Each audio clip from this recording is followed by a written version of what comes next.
Steffen Thorsen is the manager of timeanddate.com, a website for following global time. Leap second, very important for them. As far as you know, has everyone followed it? Yeah, the leap second is something happens every now and then, so it's sort of it's rare enough that it gets a bit of attention, but it's also yeah, it's a thing that especially when it comes in the new year, it gets a bit of attention because you get one more second to celebrate or to sleep or whatever during that day or night. And what would happen if we didn't do that? Well, over time, the Earth rotation will sort of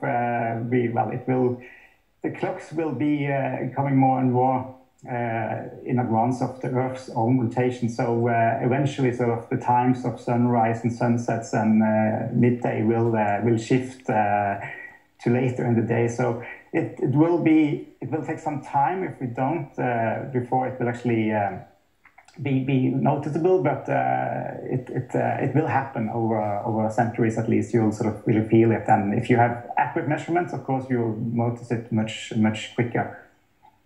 Does this mean that the Earth is slowing down or not?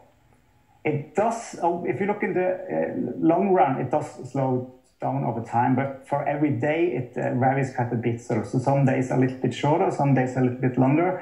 For instance, this year there's been there was one day, the last time the Earth actually was faster than the clocks was back on the 18th of July this year, and most other days this year it has been slower than the clock. So these fractions of seconds that it's they're actually milliseconds that it goes slower accumulates, and when you have a year or two, you actually build up a full second, which you need to deal with somehow. And we deal with it by having extra seconds to our clocks to still stay in sync with the Earth's rotation. Yeah, I mean, it's fascinating. How long has this been going on for? Does it presumably coincide with the start of digital time keeping?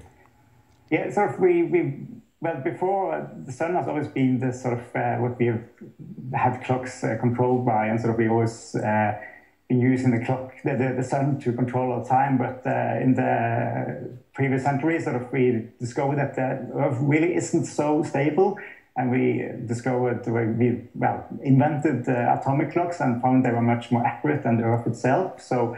So then there was, the UTC and the second was defined and everything there, and we use then the atomic clocks instead to keep time, and we need to get these leap seconds to sort of compensate for the clocks being more accurate than the Earth.